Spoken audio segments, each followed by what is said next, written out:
अकोल्यात आज सकल हिंदू समाजाकडून हिंदू वीर वीरांगना संमेलनाचं आयोजन करण्यात आलं होतं। महिलांना प्रबोधन आणि लव जिहाद संदर्भात जागृतीकरिता सकल हिंदू समाजाच्या वतीने व्याख्यान आयोजित करण्यात आलं। गुजरातच्या काजल हिंदुस्तानी यांनी उपस्थित महिलांना मार्गदर्शन केलं।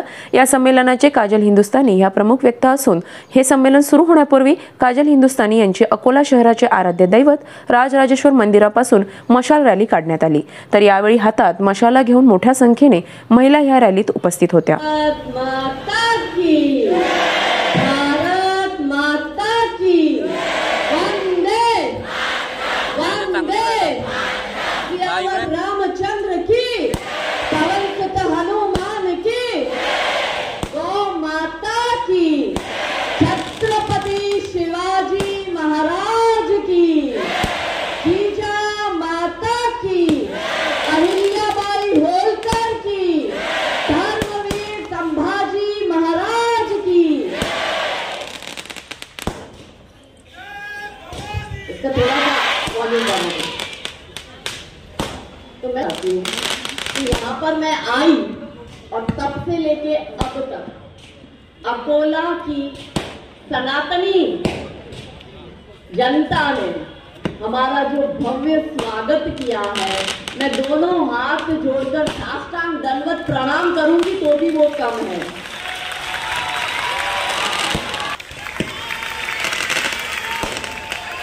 आप लोग इतना स्वागत कर रहे हैं, अलग अलग समाज के लोग सब आके स्वागत कर रहे हैं।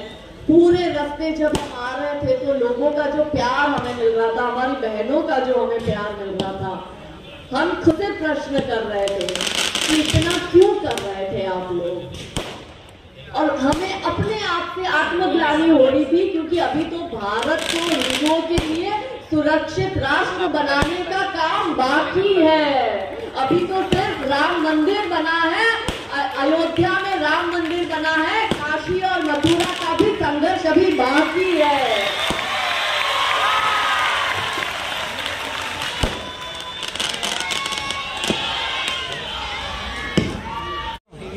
करते हैं कि आपने जो हमें मान सम्मान दिया है, हमारी हैसियत से बहुत ज्यादा दिया है।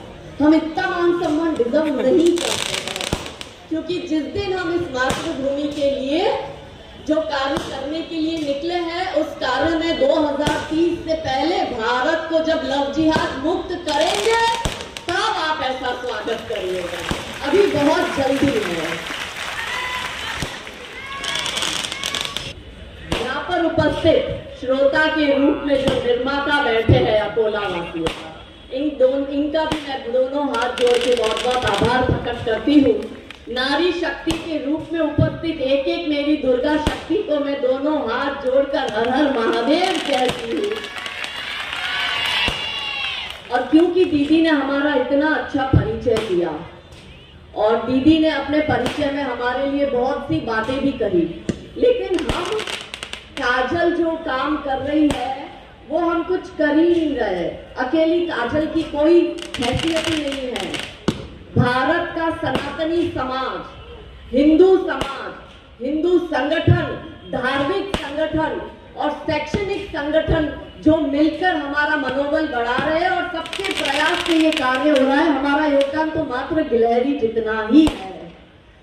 तो मैं उनका भी दोनों हाथ जोड़कर बहुत बहुत आभार प्रकट करती हूँ। और अब मैं अपना परिचय, यानी कि मैं आप सबका परिचय दे रही हूँ, क्योंकि काजल है ही नहीं, जो आप है वही मैं। मिलकर सनातनियों की वो ज्वलंत ज्वाला को आगे लेकर बढ़ रहे हैं कि हम एक शक्ति पुंज है, एक शक्ति स्रोत है।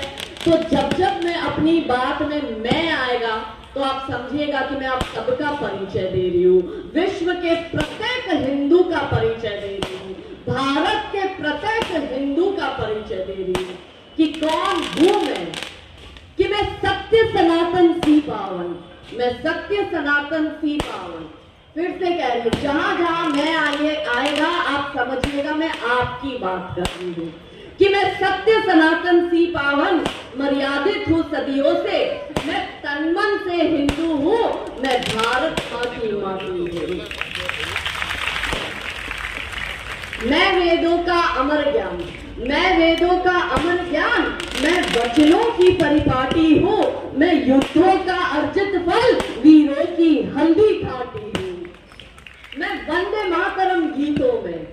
वंदे मातरम गीतों में मैं गीता का ज्ञान भी हूँ, मैं गायत्री हूँ मंत्रों में, मैं शंकर का शमशान भी हूँ कि मैं चक्र सुदर्शन केशव का, मैं चक्र सुदर्शन केशव का पुनः राम मंदिर का निर्माण कर राम लल्ला की पुनः प्राण प्रतिष्ठा की है।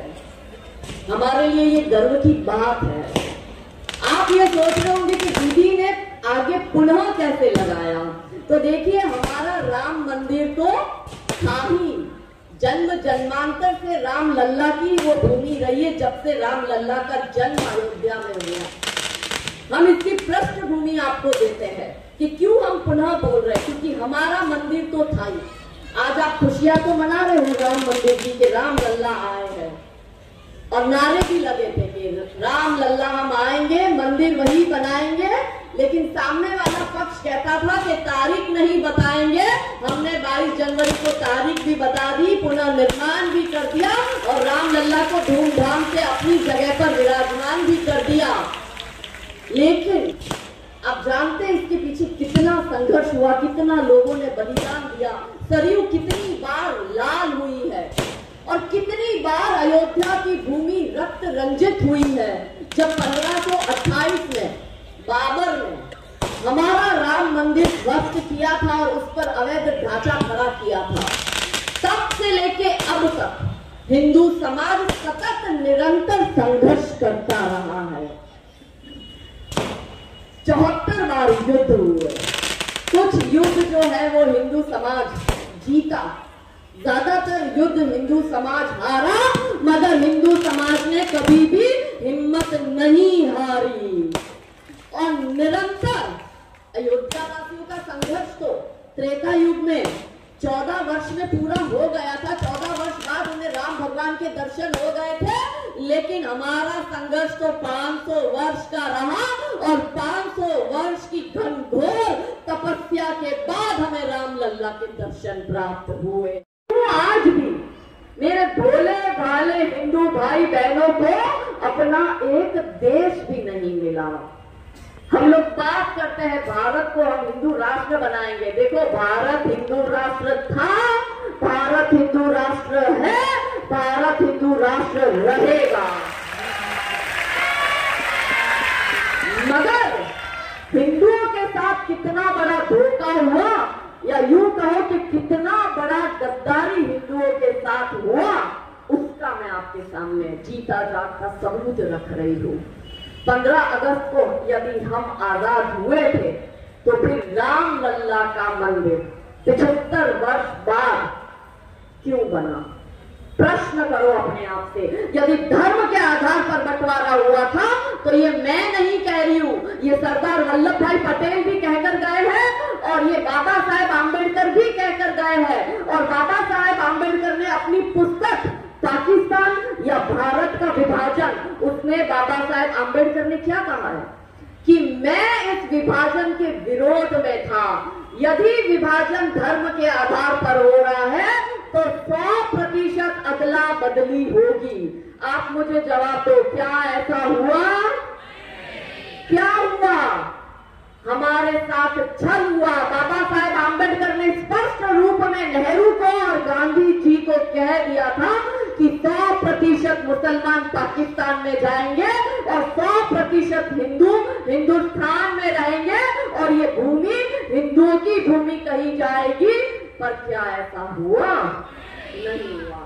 हम तो फिर भी चलो अपने मन को समझाने के लिए कह देते हैं कि हम आजाद हुए, पर हमारे राम लल्ला यदि सही मायने में हमने आजाद कराए हैं तो 22 जनवरी 2024 के दिन राम लल्ला आजाद हुए हैं। 2 वर्ष बाद जब 47 में आजादी मिली तो 49 में अचानक से जो ये विवादित ढांचा है, उस विवादित ढांचे में अचानक से राम लल्ला प्रकट होते हैं। फिर से ज्वार उमट पड़ता है राम भक्तों का। मन में ये आस लिए कि राम भगवान ने हमें दर्शन दिए हैं, वो कह रहे हैं कि तुम्हें तुम्हारा देश मिला तो मुझे भी मेरा मंदिर दिला दो। हुआ क्या उसके बाद? उस समय नेहरू जी, देखो पीछे जी लगाना पड़ता है, इस बात की भी FIR हो जाती है कि जी नहीं लगाया। पुलिस भी है, पुलिस का कैमरा भी है, बाजू में हमारे प्यारे प्यारे अब्दुल भाई भी है। अभी कहेंगे पुलिस को, देखो काजल हिंदुस्तानी ने पीछे जी नहीं लगाया तो हमारी धार्मिक भावनाएं आहत हुई है, इसलिए लिखो 103 में, लगाओ कलम 295 की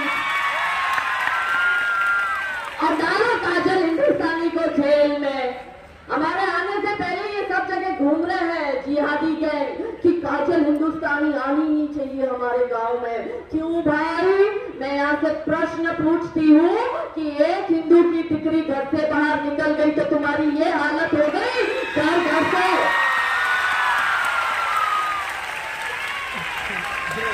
घर से जब हमारी ये दुर्गा स्वरूपा निकलेगी तो तुम्हें सीधा पाकिस्तानी छोड़ के आएगी।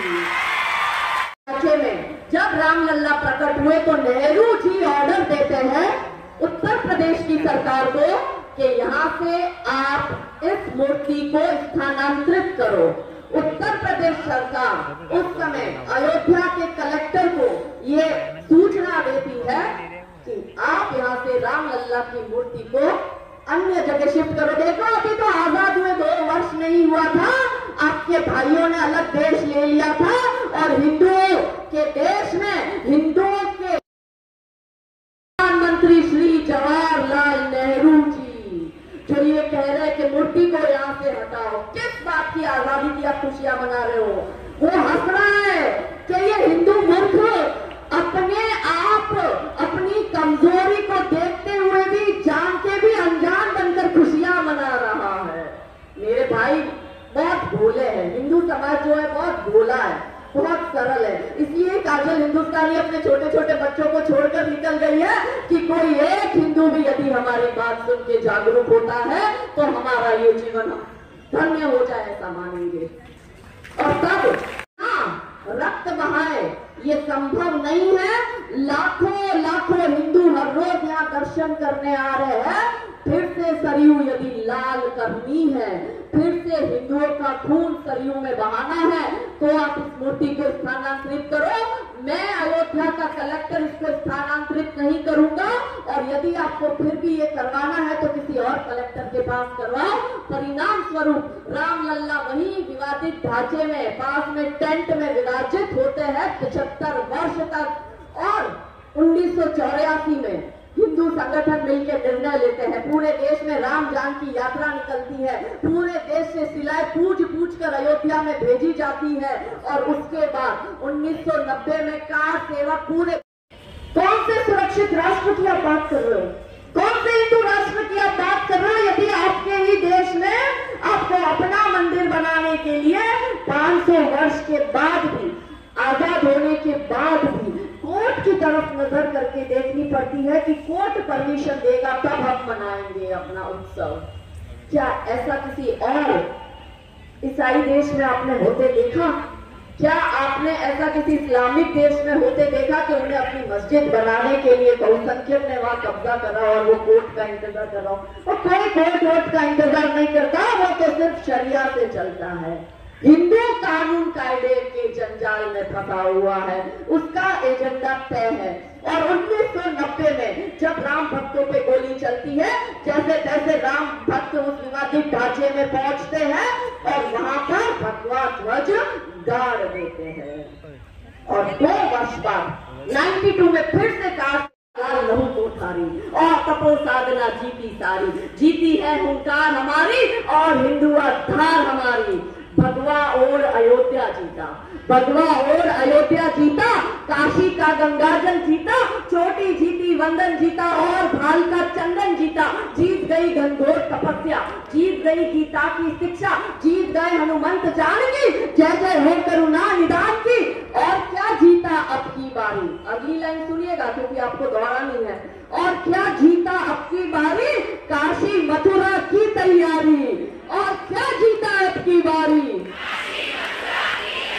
जोर से बोलो, भाइयों को सुनाई देना चाहिए। और क्या जीता अब की बारी? और आतंकी बाबर पर भारी एक अकेला भगवा धारी। बोलो।